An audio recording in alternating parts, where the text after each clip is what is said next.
I'm sitting in my lawyer's office, staring at legal documents that make my stomach turn.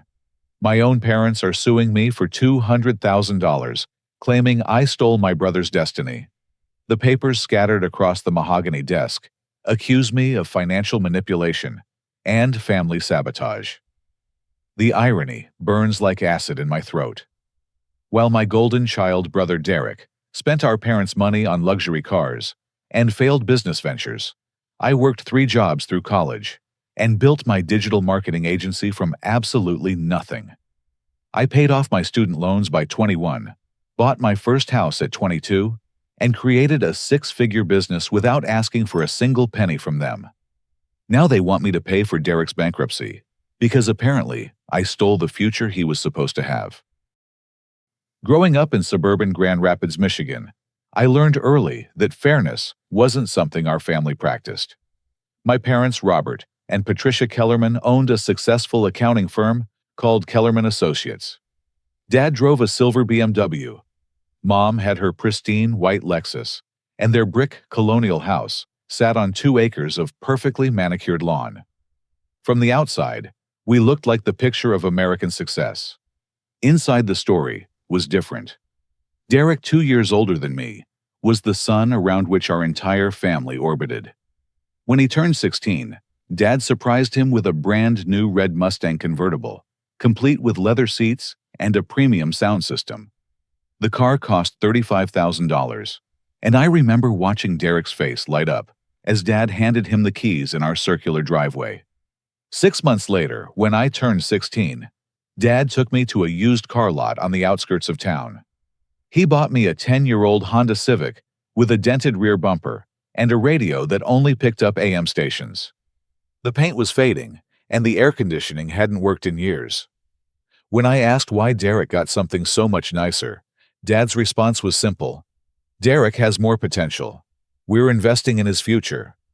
The favoritism extended to everything. Derek received expensive private tutoring when his grades slipped, while I was told to figure things out at the library. When Derek wanted to join the country club's junior golf program, Mom wrote a check for $3,000 without blinking. When I asked about joining the debate team, they said the $50 fee was too steep and suggested I find something free instead. College planning revealed the true depth of their bias. Derek was sent to Northwestern University, a private institution costing $60,000 per year. Mom and Dad covered tuition room and board spending money, and even bought him a new laptop and furniture for his dorm. They attended orientation with him, took pictures at every campus landmark, and posted constantly on social media about their pride in their oldest son. When my turn came, they sat me down at our kitchen table with serious expressions. Mom pushed a community college brochure across the polished surface. Grand Rapids Community College has an excellent business program lane. It's much more practical for someone with your academic record. My academic record was actually better than Derek's had been. I graduated high school with a 3.8 GPA compared to his 3.2.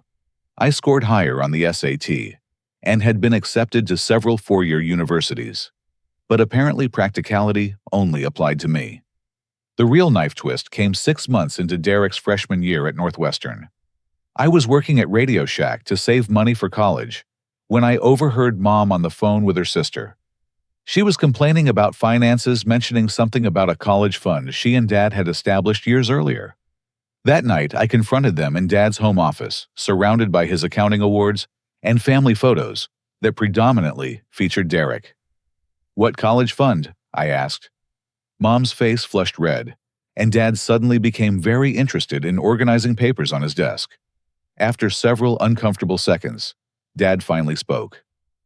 "When you boys were young, we set aside money for both of your educations.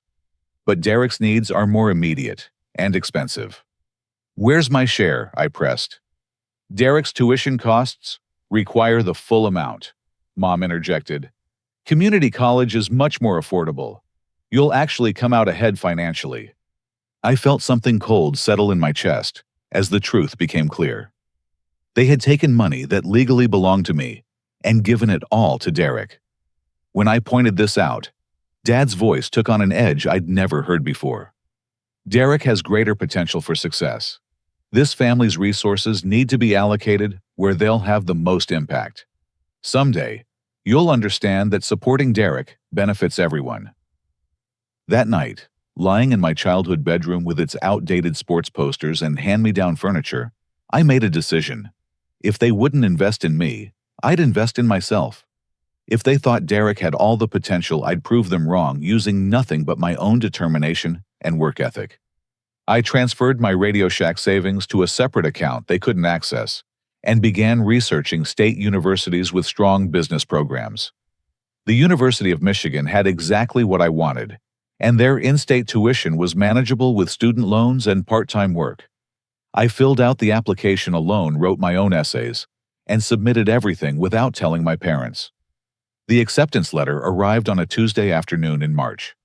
I opened it in my car parked outside our house and felt genuine excitement for the first time in months. That evening, I announced my plans at dinner. "You're making a mistake," Dad said, cutting his steak with aggressive precision. "Derek's already established at Northwestern. You should wait a year and reassess your options." "My options are fine," I replied. "I've got student loans approved and a plan for covering expenses." Mom set down her wine glass harder than necessary. "This is foolish, Lane. You're throwing away a perfectly good community college opportunity for what pride?"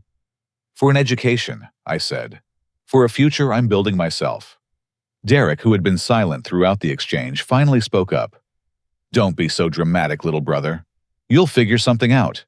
You always do." The dismissive tone in his voice crystallized everything wrong with our family dynamic.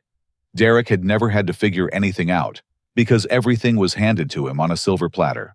Now, here he was treating my ambition like a phase I'd grow out of. That September, I moved into a cramped dormitory at the University of Michigan, with 2 suitcases and a determination that burned like a furnace in my chest. My parents didn't attend orientation, didn't help me move in, and didn't call to check how my first week was going. They were too busy celebrating Derek's sophomore year success at Northwestern, posting pictures of family weekend visits and expensive dinners in downtown Chicago. I didn't need their support. I was going to build something they'd never be able to take credit for, something that would prove, once and for all, that potential isn't determined by favoritism or family investment. It's determined by the willingness to work harder than anyone expects and to never accept the limitations others try to place on you. My first semester at the University of Michigan was a crash course in self-reliance. While Derek called home every few days, asking for additional spending money, I hadn't spoken to my parents in weeks. I was too busy working 3 jobs to pay for textbooks, food, and the portion of tuition my student loans didn't cover. Monday through Friday, I worked the 4 a.m. to 8 a.m. shift at campus IT support, helping professors and staff with computer problems before classes started. The job paid $12 per hour, and I loved the quiet efficiency of solving technical issues, while most of the campus still slept. After morning classes, I'd grab a quick lunch and head to my afternoon job at Morrison Landscaping, a local company that maintained several university buildings. The landscaping work was physically demanding but oddly satisfying. Planting flowers, trimming hedges, and maintaining walkways gave me time to think about my future while earning $15 per hour. My supervisor, Carlos Martinez, was a first-generation college graduate who understood the grind of working your way through school. He often let me study during slower periods and adjusted my schedule around major exams. Weekends belonged to my most promising venture, freelance web design. I'd taught myself HTML, CSS, and basic JavaScript using library books and free online tutorials. My first client was a local pizza shop whose owner needed a simple website to display their menu and hours. The project paid $300, which felt like winning the lottery after months of scraping together every penny. Word spread quickly in Ann Arbor's small business community. The pizza shop owner recommended me to his friend, who owned a dry cleaning service. The dry cleaner referred me to a local accountant. Within 6 months, I was managing websites for 8 small businesses and earning an additional $400 per month. My dormitory room became a makeshift office after midnight. While my roommate Jake slept, I'd work on client projects fueled by gas station coffee and the quiet satisfaction of building something entirely my own. I created a simple portfolio website showcasing my work and started researching digital marketing strategies that could help my clients grow their businesses. The breakthrough came during my sophomore year when I approached the owner of Antonio's Italian restaurant about expanding beyond basic web design. Antonio Ricci was a third-generation restaurateur whose business was struggling despite excellent food and loyal local customers. His outdated website looked like it hadn't been updated since 2005, and he had no social media presence whatsoever. "I can create a complete digital marketing strategy for your restaurant," I proposed during a meeting in his empty dining room on a Tuesday afternoon. "New website, social media management, online ordering system, and local search optimization. I'll track everything and show you exactly how it impacts your revenue." Antonio was skeptical. He was 62 years old and barely understood email, let alone digital marketing. But his daughter Maria, who helped manage the business, was immediately interested. She'd been trying to convince her father to modernize their approach for years. "How much would this cost?" Antonio asked. "Let me prove it works first," I said. "Give me 3 months. I'll redesign your website and manage your social media for free. If you don't see measurable results, you don't owe me anything. If business improves, we'll discuss a monthly retainer." The gamble paid off beyond my wildest expectations. I created a mobile-friendly website featuring professional photos of Antonio's dishes, integrated online ordering, and launched coordinated Facebook and Instagram campaigns, highlighting daily specials and customer testimonials. Within 6 weeks, online orders increased by 300%, and overall revenue jumped by 25%. Antonio was so impressed, he agreed to a $500 monthly retainer and referred me to 5 other restaurant owners in the area. By the end of my sophomore year, I was managing digital marketing for 12 local businesses and earning nearly $2,000 per month from freelance work alone. Meanwhile, Derek's college experience continued to be fully subsidized. Mom regularly posted Facebook updates about care packages she'd sent him, complete with photos of homemade cookies, new clothes, and gift cards to expensive restaurants near campus. When Derek's fraternity dues increased, Dad simply wired him the money. When Derek wanted to spend spring break in Cancun, Mom booked his flight and hotel without question. The contrast became painfully obvious during my junior year, when I decided to call home to share some good news. I just landed my biggest client, yet Great Lakes Regional Bank, which needed a complete digital marketing overhaul for their 15 branches across Michigan. The contract was worth $18,000 over 6 months. "That sounds very nice, honey," Mom said when I explained the opportunity. Her tone suggested she was only half listening. "Derek just called with exciting news too. He's been selected for a study abroad program in London. We're so proud." "How long is the program?" I asked. "A full semester. It's quite expensive, but this type of international experience will really set him apart when he applies for jobs." I later learned the London program cost $28,000, which my parents covered entirely. They posted dozens of photos on social media of Derek sightseeing in London, eating at fancy restaurants, and attending cultural events. Every post reinforced their narrative that Derek was destined for greatness, while I was just someone who figured things out. But I was figuring things out in ways they never imagined. By senior year, my freelance business had grown into a legitimate operation called Kellerman Digital Solutions.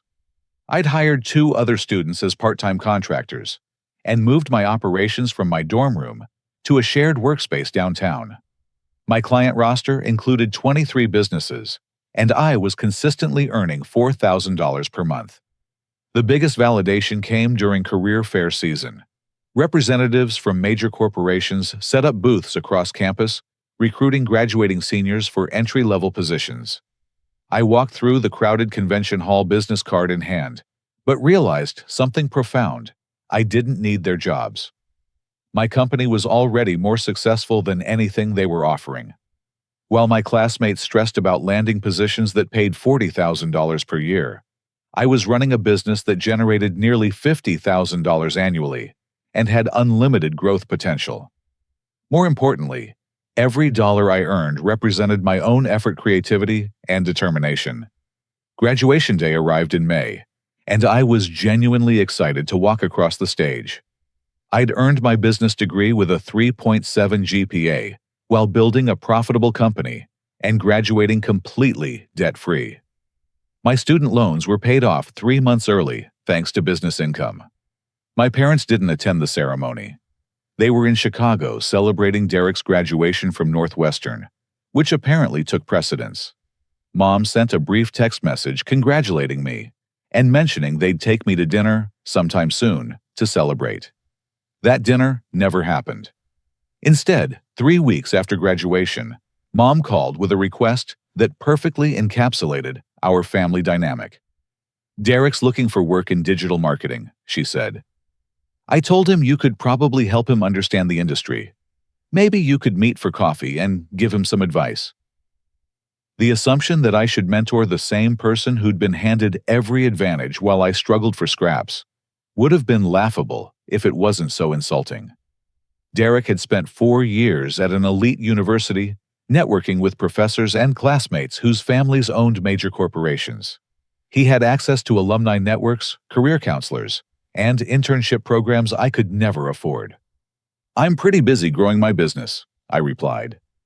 "It would just be a few hours," Mom pressed.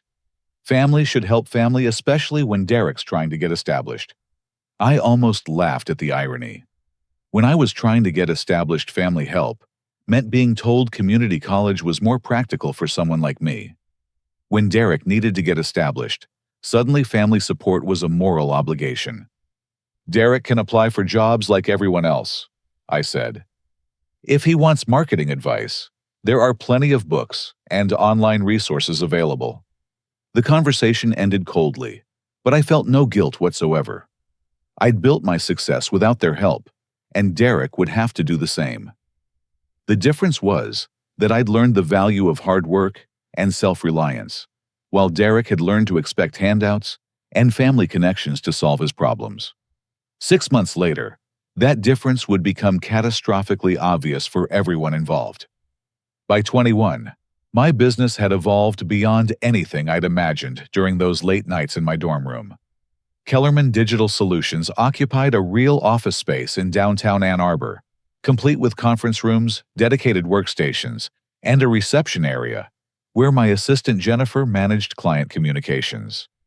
I'd hired 4 full-time employees and consistently generated $8,000 per month in revenue. The growth came from expanding beyond basic web design into comprehensive digital marketing strategies. Local businesses were discovering that social media management, search engine optimization, and targeted advertising could transform their customer acquisition in ways traditional marketing never could. I developed systematic approaches for different industries and created measurable results that justified premium pricing. My personal finances reflected the business success.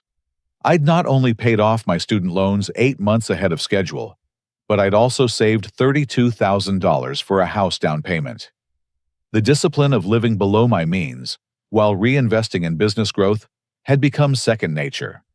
Meanwhile, Derek's post-graduation experience was unfolding very differently. His Northwestern degree had landed him a position at TechFlow Innovations, a Chicago startup founded by his fraternity brother's father. The job title was Business Development Coordinator, which sounded impressive, but apparently involved minimal actual responsibility.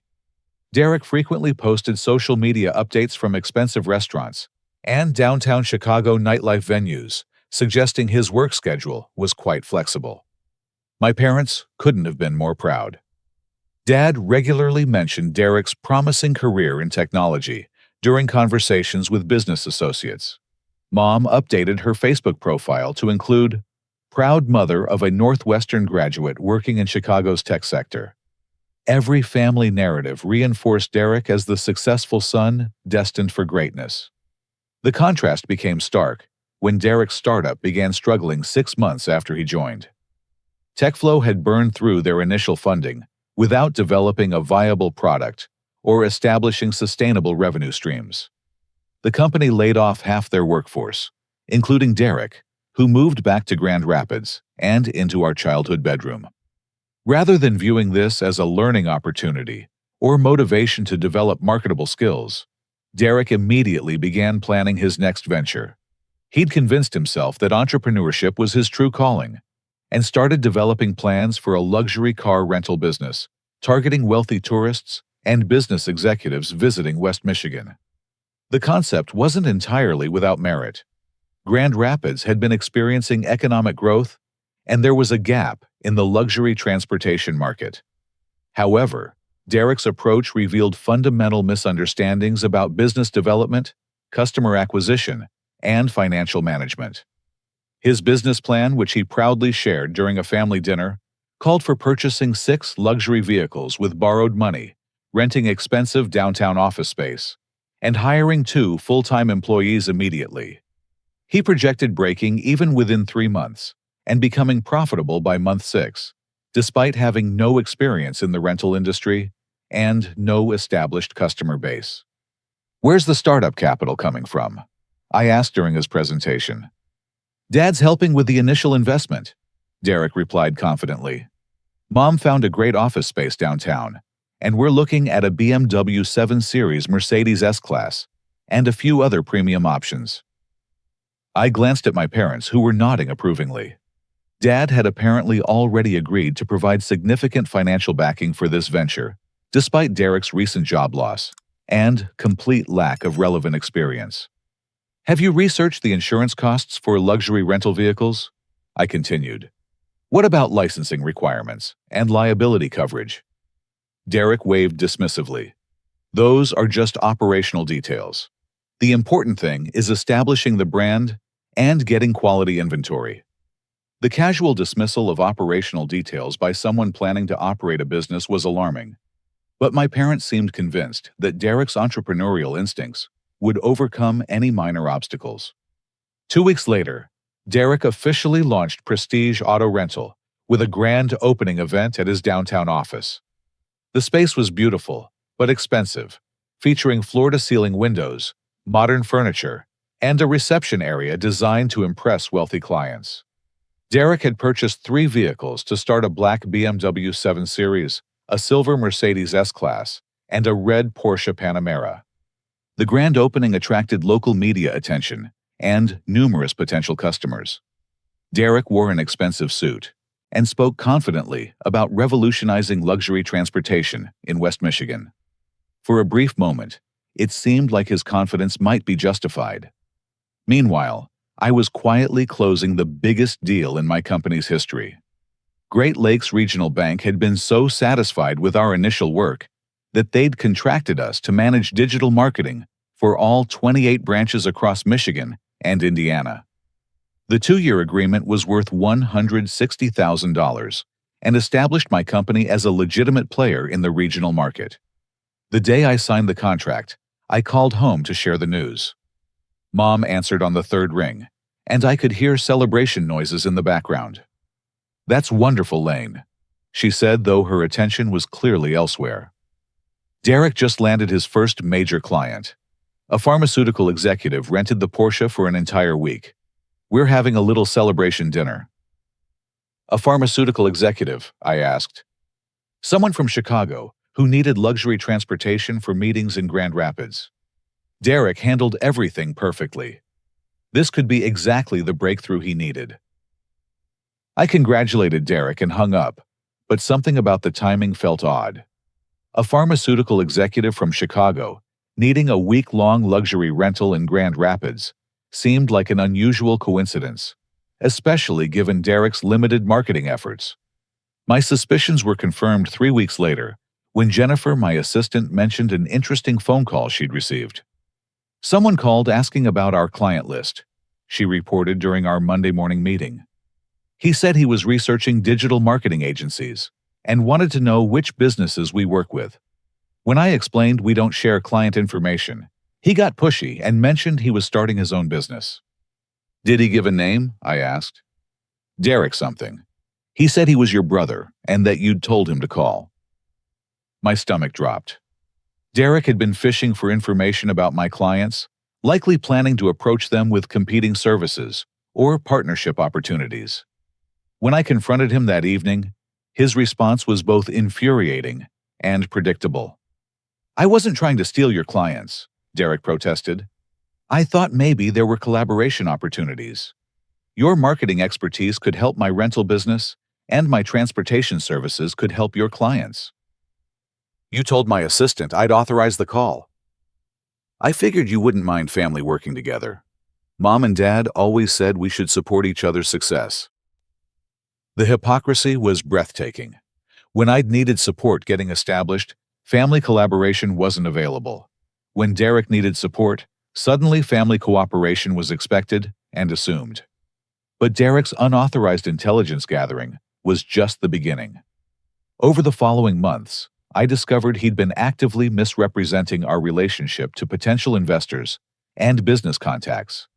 Several people mentioned conversations where Derek had described my marketing agency as a joint family business that he'd helped establish.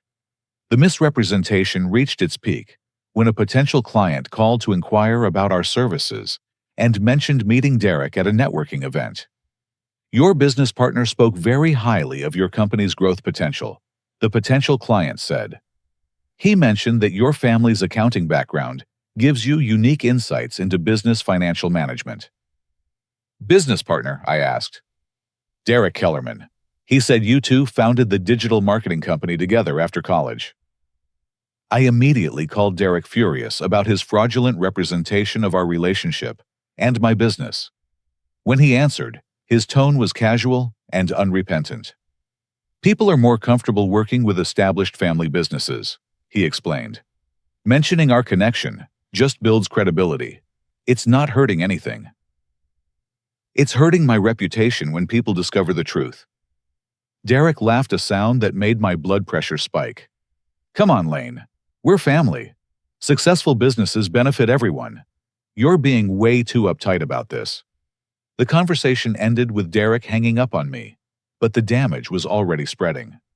Within a week, I learned he'd been using my business reputation and client relationships as collateral for securing loans and investment for his rental company.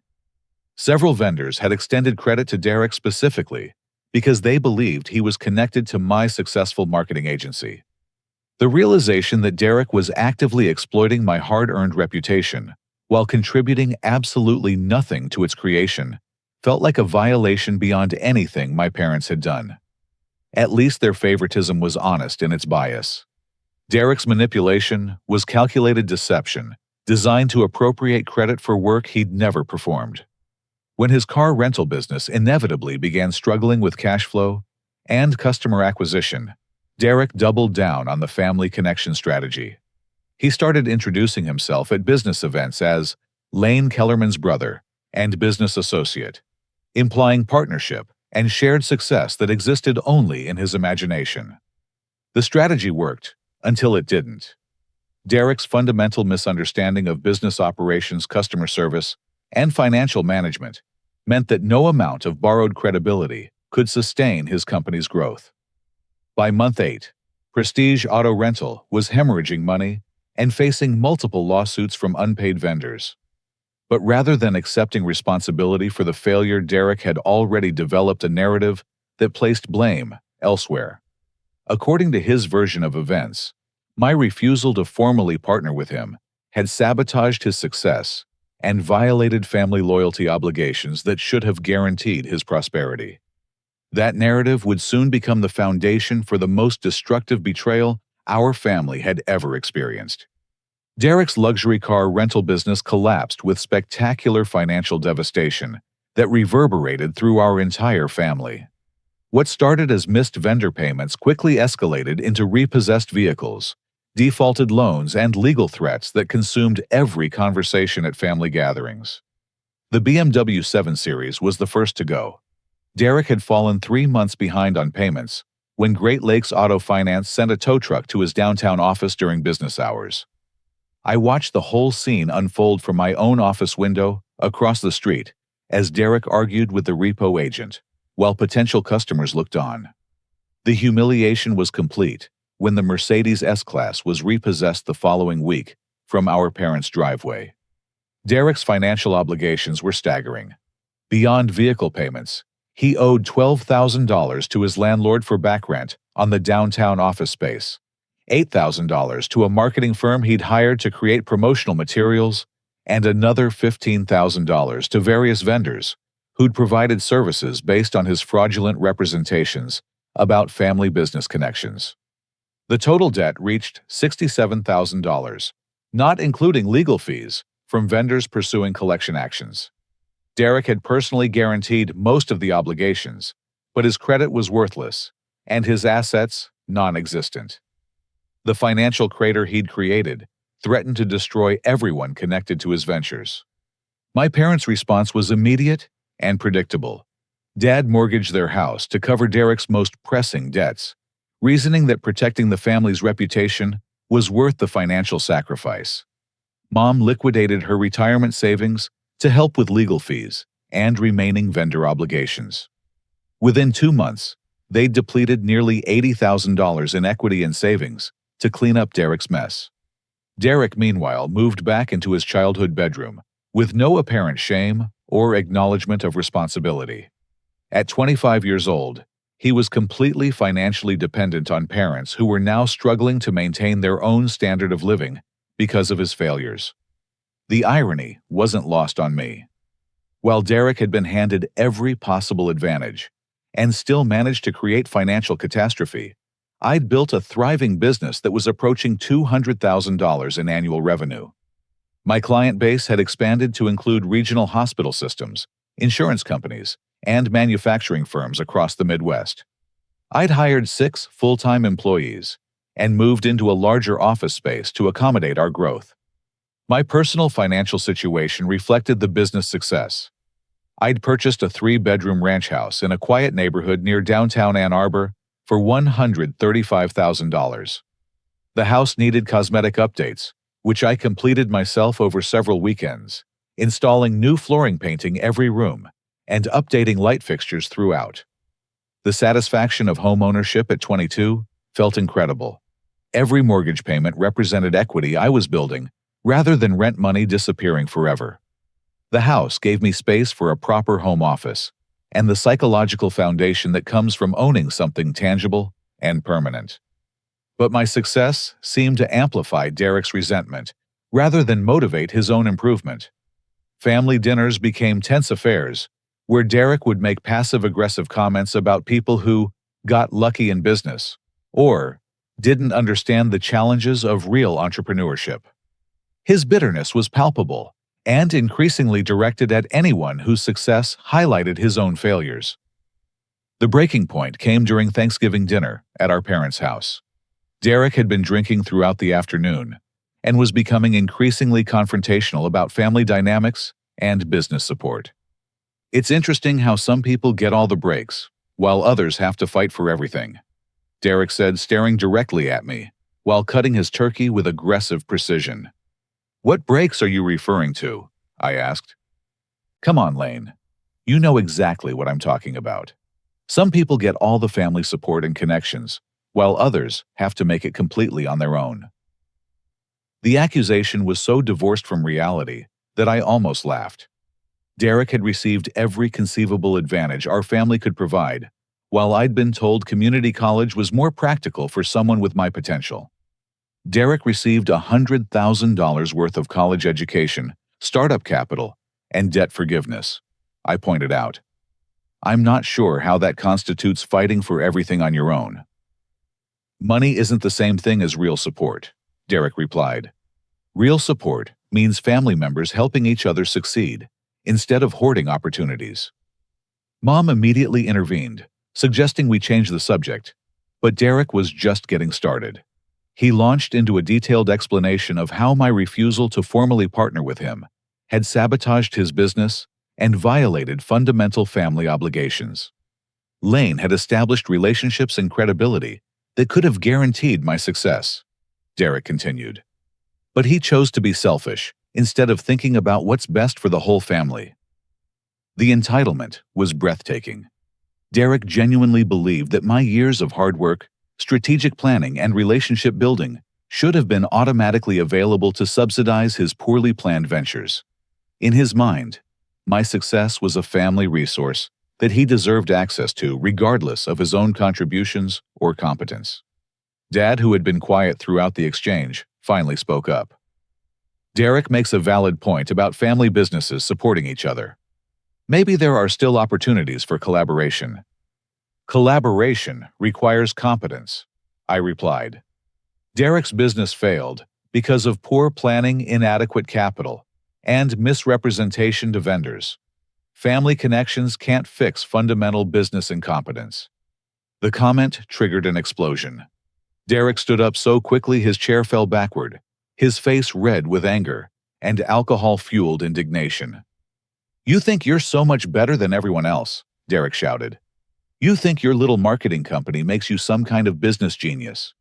But you wouldn't have anything without the family name and connections Dad provided."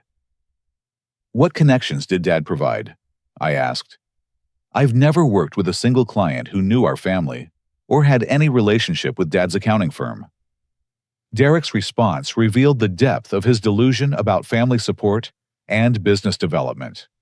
According to his narrative, my success was somehow derivative of family resources, despite documented evidence that I'd built everything independently, while our parents focused exclusively on supporting his ventures.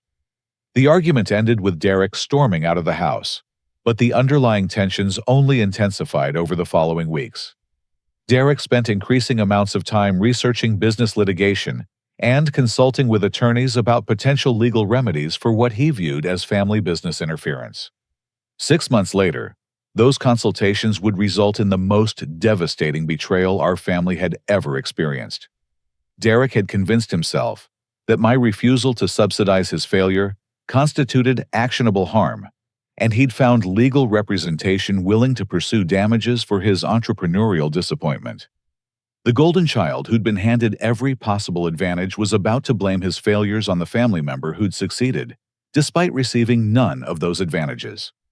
The irony would have been amusing if the consequences weren't about to destroy everything I'd worked to build. The process server arrived at my office on a Tuesday morning in March, walking past Jennifer's desk with official paperwork that would change everything about my relationship with my family.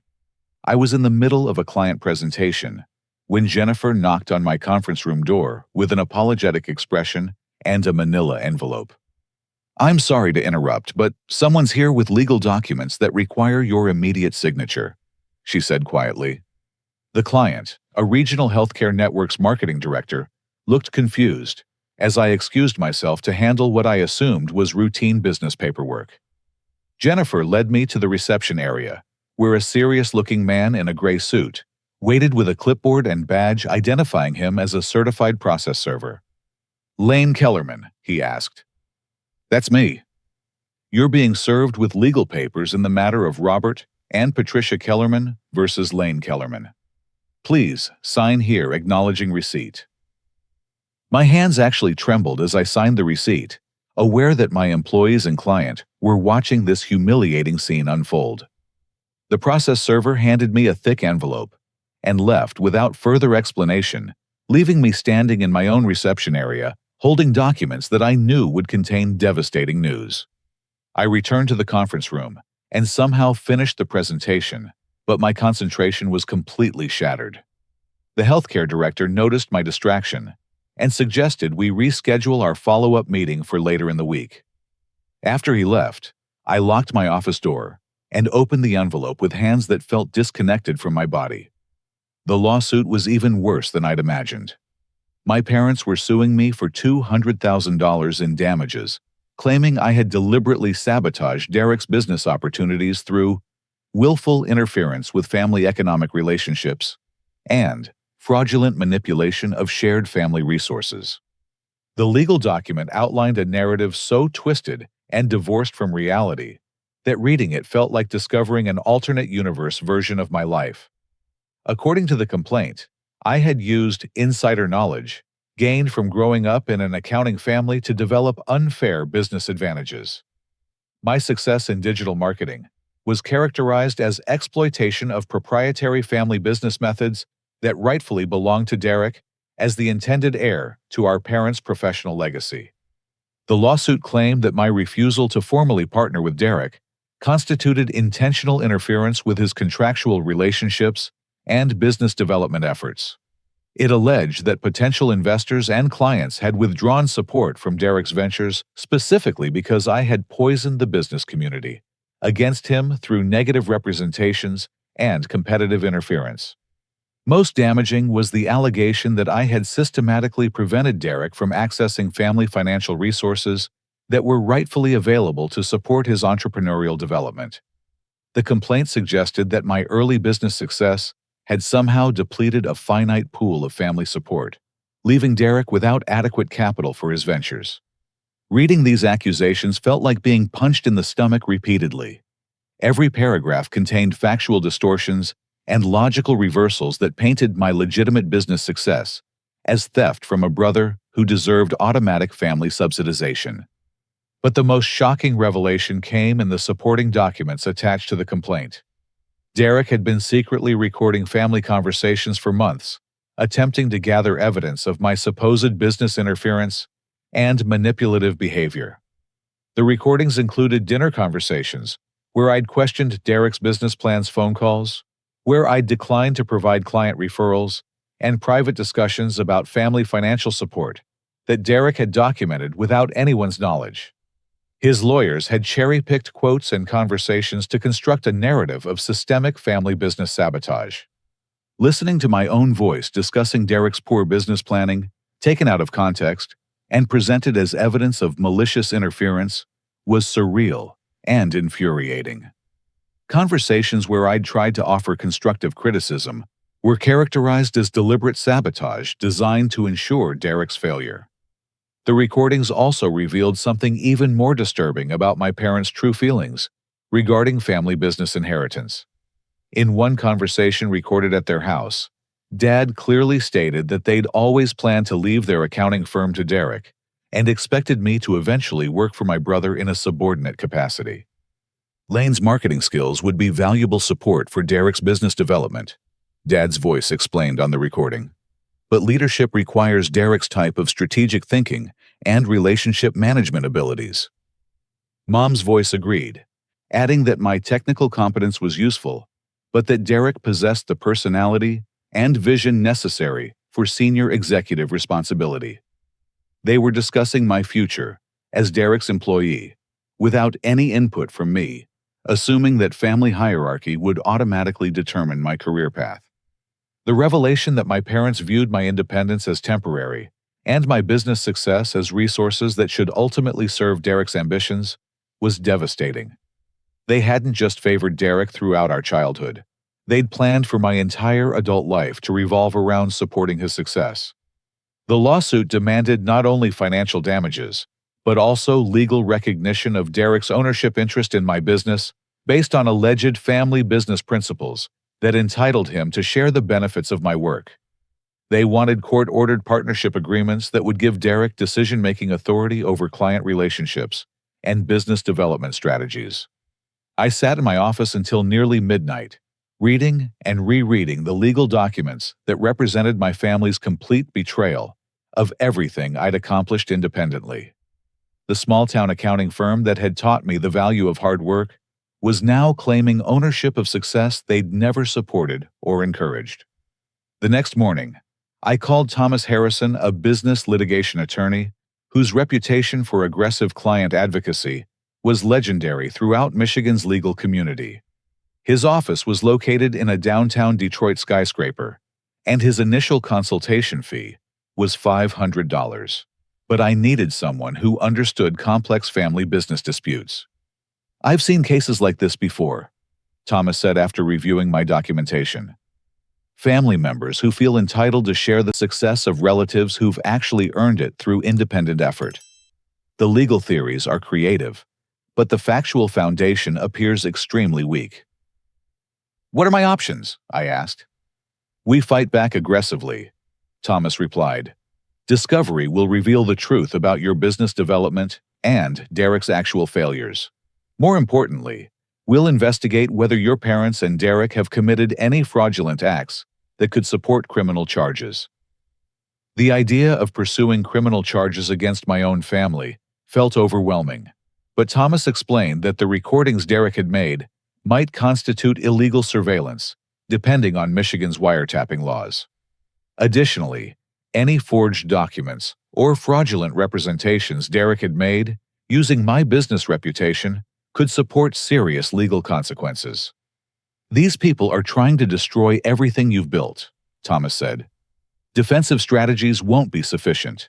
We need to make them understand that frivolous litigation has serious consequences. That afternoon, I authorized Thomas to begin preparing a countersuit that would expose every aspect of Derek's business failures and my parents' preferential treatment throughout our childhood. If they wanted to litigate family dynamics and business relationships, I was prepared to present the complete truth about favoritism, financial manipulation, and entrepreneurial incompetence. The golden child who'd been handed every advantage was about to discover that legal battles require evidence and facts, not entitlement and family bias. And my parents were going to learn that supporting Derek's delusions of victimhood would cost them far more than the money they'd already wasted on his failed ventures. Thomas Harrison's law office became my second home over the following months, as we systematically dismantled every aspect of my family's fraudulent lawsuit. The 42nd floor of the Renaissance Center provided panoramic views of Detroit's skyline and the Detroit River, but I was too focused on legal strategy to appreciate the scenery. Discovery is going to be devastating for them, Thomas explained during our first strategy meeting.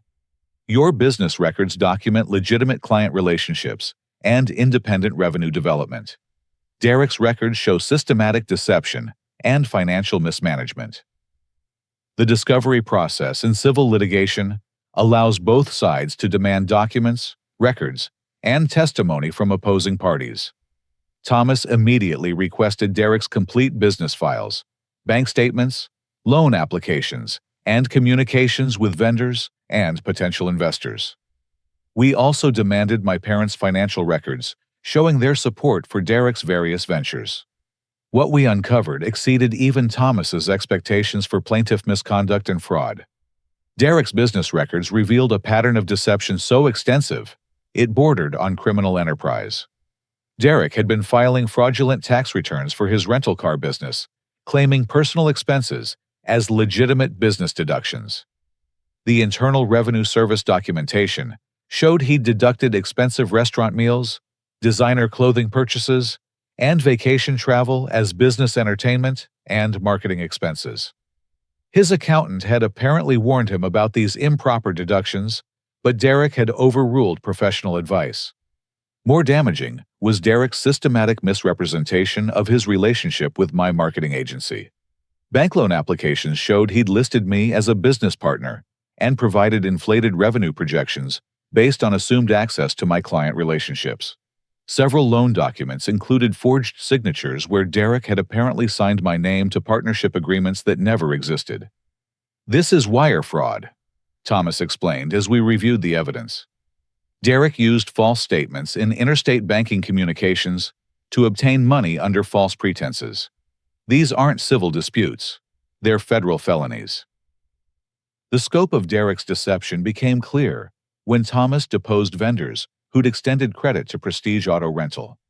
Under oath, multiple witnesses testified that Derek had explicitly represented himself as my business partner and claimed that my marketing agency provided financial backing for his rental car venture. James Murphy, the downtown office landlord, testified that Derek had provided documentation showing my business as a guarantor for his lease obligations. The documents were completely fraudulent, featuring forged letterhead and my signature on agreements I'd never seen. Murphy had extended credit specifically because he believed Derek's claims about family business support. I never would have signed a lease with Derek individually, Murphy testified. His credit history was terrible and he had no assets. But when he showed me documentation about his brother's successful marketing company, backing the venture that changed everything. Similar testimony came from automotive dealers, insurance brokers, and marketing consultants who'd all been deceived by Derek's fraudulent claims about our business relationship. The pattern was consistent. Derek would present forged documents or verbal misrepresentations about family business connections, secure credit, or services based on those lies, then default on obligations, while leaving vendors with no legitimate recourse.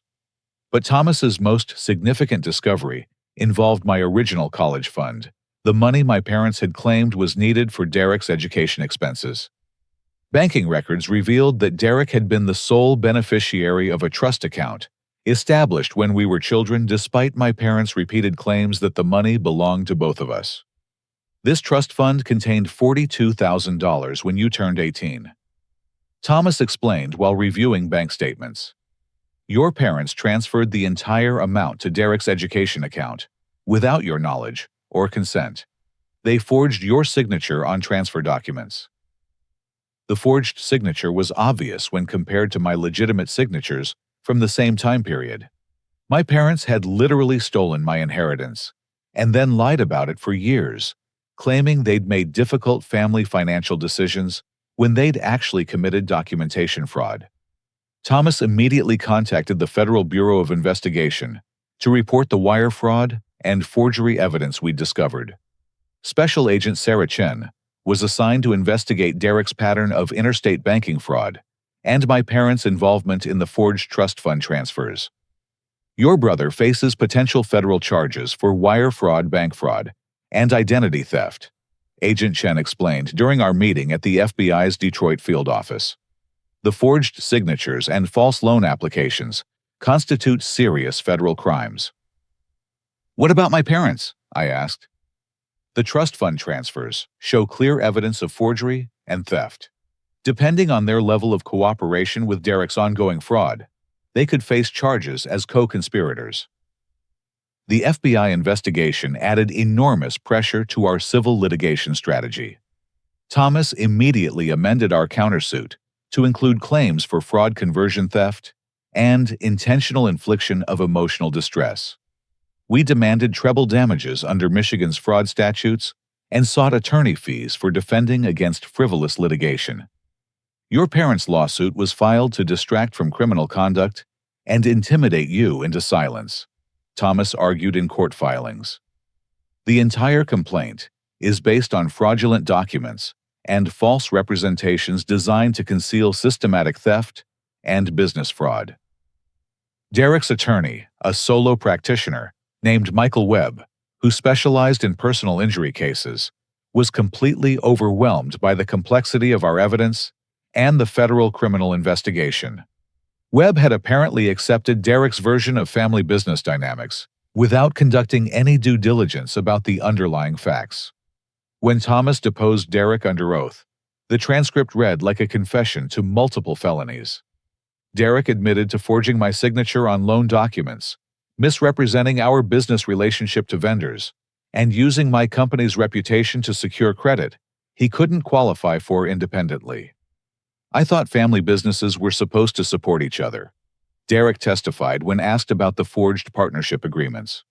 Lane had established credibility that could help my ventures succeed. I didn't think he'd mind sharing resources for family benefit. Did you have permission to sign Mr. Kellerman's name to bank documents? Thomas asked. Not specific permission, but I assumed family members would support each other's success. Lane was being unreasonably selfish about business cooperation. The deposition testimony provided overwhelming evidence of Derek's fraudulent mindset and complete lack of accountability for his criminal conduct. Every answer revealed deeper levels of entitlement and manipulation. My parents' depositions were equally damaging. Mom admitted under oath that they'd reallocated my college fund to support Derek's education because they believed he had greater potential for success.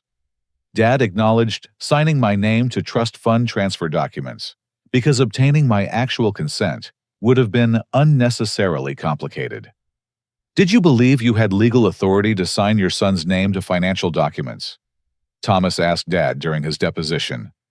We were acting in the family's best interests, Dad replied. Lane was young and didn't understand the strategic value of investing in Derek's education. That's not what I asked, Thomas pressed. Did you have legal authority to forge your son's signature?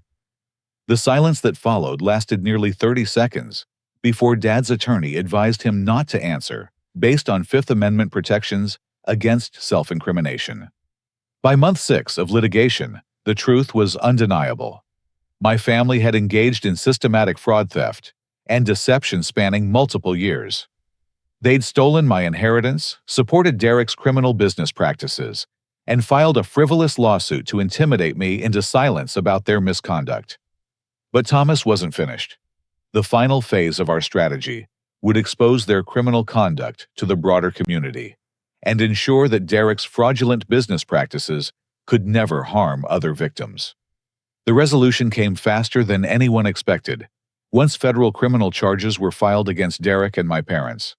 Special Agent Chen's investigation had uncovered additional victims of Derek's fraudulent business schemes, including elderly investors who'd lost retirement savings based on his misrepresentations about family business backing. Derek was indicted on 12 felony counts, including wire fraud, bank fraud, and identity theft. The potential sentence was 15 to 20 years in federal prison, if convicted on all charges. My parents faced additional charges for conspiracy and their role in the forged trust fund transfers.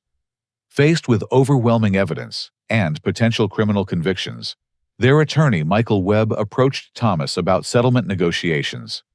The conversation took place in Thomas's conference room on a gray February afternoon, with Webb looking increasingly desperate as he reviewed our evidence files. My clients are prepared to dismiss their lawsuit and discuss financial resolution, Webb began. Obviously, this has been a difficult situation for everyone involved. Thomas leaned back in his leather chair, with the confident expression of someone holding all the cards. Financial resolution isn't sufficient. Your clients committed multiple felonies and attempted to destroy my client's business and reputation. Simple dismissal doesn't address the damages they've caused. What would constitute appropriate resolution? Webb asked. Thomas slid a settlement proposal across the conference table. The terms were comprehensive and designed to ensure my parents and Derek could never again interfere with my business or personal life. Derek would plead guilty to federal fraud charges and serve a minimum of 3 years in federal prison. He would also be required to make complete financial restitution to all victims of his fraudulent schemes and publicly retract any false claims about our business relationship. My parents would transfer ownership of their accounting firm to an independent management company and pay me $120,000 representing the stolen college fund, plus 15 years of accrued interest and damages. They would also cover all of my legal fees and issue public apologies acknowledging their misconduct. Most importantly, Derek would be permanently enjoined from using my name or business reputation for any commercial purpose. Any future contact between Derek and my business associates would be considered harassment subject to immediate legal consequences. These terms are very harsh, Webb protested. My clients are willing to acknowledge mistakes, but federal prison time seems excessive for family business disputes. These aren't family business disputes, Thomas replied coldly. These are federal crimes involving fraud theft and systematic deception. Your clients are fortunate to have any settlement option that avoids maximum prison sentences. Webb requested 2 weeks to review the settlement terms with his clients, but Derek's response was immediate and predictable. He wanted to continue fighting, convinced that a jury would understand his perspective about family business relationships and unfair treatment. My parents, however, understood the reality of their situation. Dad's accounting license was already under investigation by the state regulatory board, and Mom couldn't afford the legal fees necessary to defend against federal criminal charges. They pressured Derek to accept the settlement terms and avoid the uncertainty of a federal trial. The final settlement conference took place in federal court, with Judge Patricia Morrison presiding over the agreement. Derek appeared in an orange jumpsuit, having been denied bail due to flight risk concerns. My parents sat quietly beside their attorney, looking older and more fragile than I'd ever seen them. Judge Morrison reviewed the settlement terms carefully before addressing Derek directly. Mr. Kellerman, do you understand that by accepting this plea agreement, you're admitting to systematically defrauding multiple victims, including your own brother? Yes, Your Honor, Derek replied quietly. Do you understand that these crimes have caused significant financial and emotional harm to people who trusted you? Derek nodded, finally showing some awareness of the consequences his actions had created for innocent victims. The judge sentenced Derek to 3 years in federal prison, followed by 2 years of supervised probation. He would also be required to make complete financial restitution to all victims, including the $42,000 stolen from my college fund, plus accrued interest and damages. My parents transferred $120,000 to an escrow account, managed by Thomas's firm, covering restitution damages and legal fees. They also signed over control of their accounting firm to a management company that would oversee operations and ensure proper business practices going forward. But the most satisfying aspect of the resolution was the public acknowledgement of their misconduct. Local newspapers covered the federal fraud charges and settlement agreement documenting Derek's systematic deception and my parents' role in enabling his criminal conduct. The Grand Rapids Business Journal published a detailed article about Derek's fraudulent business practices and the importance of due diligence when evaluating potential business partnerships. Several of Derek's victims were interviewed explaining how his misrepresentations had cost them significant money and damaged their trust in local entrepreneurs. My own business benefited significantly from the public vindication. Clients and potential customers understood that I'd built my success honestly and independently, without the family support systems Derek had claimed to provide. The controversy actually generated additional business as companies sought marketing services from someone with proven integrity and independence. 6 months after the settlement, I established the First Generation Success Scholarship Fund, using money from the legal resolution. The scholarship provides $5,000 annually to students from working families who demonstrate the determination to succeed despite limited family financial resources. The first scholarship recipient was Maria Santos, a community college student whose parents had immigrated from Mexico and worked multiple jobs to support their family. Maria was studying business administration while working part-time at a local restaurant, and her essay about overcoming economic disadvantages reminded me of my own journey through college. This scholarship means I can focus on my studies instead of working extra shifts to pay for textbooks, Maria told me during the award ceremony at Grand Rapids Community College. Someday, I want to start my own business and help other first-generation students achieve their goals. Derek was released from federal prison after serving 2 years and 4 months of his sentence. I learned about his release through the Federal Probation Office, which was required to notify victims of changes in offender status. Derek moved to Indianapolis, where he found work as a sales associate at an automotive dealership, slowly rebuilding his life under the supervision of federal probation officers. My parents eventually reached out through Thomas's office, requesting permission to send a letter acknowledging their mistakes and expressing regret for the pain they'd caused. I agreed to receive the letter, but made clear that any relationship going forward would be strictly limited and conditional on their continued acknowledgement of responsibility. We realize now that our favoritism damaged both of our sons, Mom wrote in her letter. Derek never learned the value of hard work because everything was handed to him, and you never received the support and encouragement you deserved. We're proud of what you've accomplished despite our failures as parents. Dad's letter was shorter, but more direct. Your success proves that character and determination matter more than family advantages or financial support. I hope someday you can forgive us for not recognizing your potential and treating you fairly. I attended their reconciliation counseling sessions twice, but the relationship remained distant and formal. Too much damage had been done, and too many years of favoritism and betrayal couldn't be erased by apologies and therapy sessions. However, I did establish limited holiday contact with them, primarily to demonstrate that forgiveness doesn't require forgetting or returning to previous relationship patterns. We exchange Christmas cards and occasional phone calls, but there's no pretense that we're a close family or that their past behavior didn't have lasting consequences. My business continued thriving without any family drama or interference. By 25, Kellerman Digital Solutions employed 12 people and generated over $400,000 in annual revenue. We'd expanded into 3 states and established partnerships with regional medical systems, financial institutions, and manufacturing companies throughout the Midwest. The experience taught me that success earned through honest effort can survive any attempt at theft or manipulation. People who build their achievements on entitlement and family favoritism eventually face the reality that competence and character can't be inherited or gifted. More importantly, I learned that family relationships based on manipulation and preferential treatment aren't worth preserving at the cost of personal integrity and independence.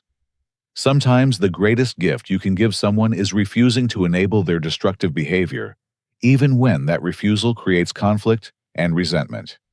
Derek eventually found steady employment and began making restitution payments to his fraud victims, including monthly payments toward the college fund he'd helped steal from me. His federal probation officer reports that he's maintained stable housing and employment, though we have no direct contact. The scholarship fund has awarded 23 scholarships to first-generation college students, and several recipients have started their own businesses after graduation. Watching these young entrepreneurs build success through determination and hard work reminds me why independence and self-reliance are more valuable than any family connection or inherited advantage. Today, I wake up every morning in a house I bought with money I earned through my own efforts. I employ people who depend on a business I built without asking anyone for handouts or family connections. Most importantly, I sleep peacefully, knowing that everything I've achieved reflects my own character and capabilities, rather than inherited privilege or family manipulation. The lawsuit that was supposed to destroy my independence instead proved that justice and truth are more powerful than entitlement and favoritism. Sometimes the people who try to steal your success end up providing the greatest validation of everything you've worked to achieve. Have you ever faced family members who believed they were entitled to share the benefits of your hard work without contributing to your success? How did you handle relatives who confused family loyalty with enabling destructive behavior? I'd love to hear your thoughts in the comments below. If this story resonated with your own experiences with family business dynamics or overcoming disadvantages through determination, please like this video and share it with others who might benefit from hearing about the importance of independence and accountability. Don't forget to subscribe for more stories about justice, personal growth, and the power of refusing to accept other people's limitations on your potential. Thank you for listening to my story, and remember that your success belongs to you, regardless of who believes they deserve credit for achievements they never supported. Sometimes the greatest family gift is learning to thrive without them.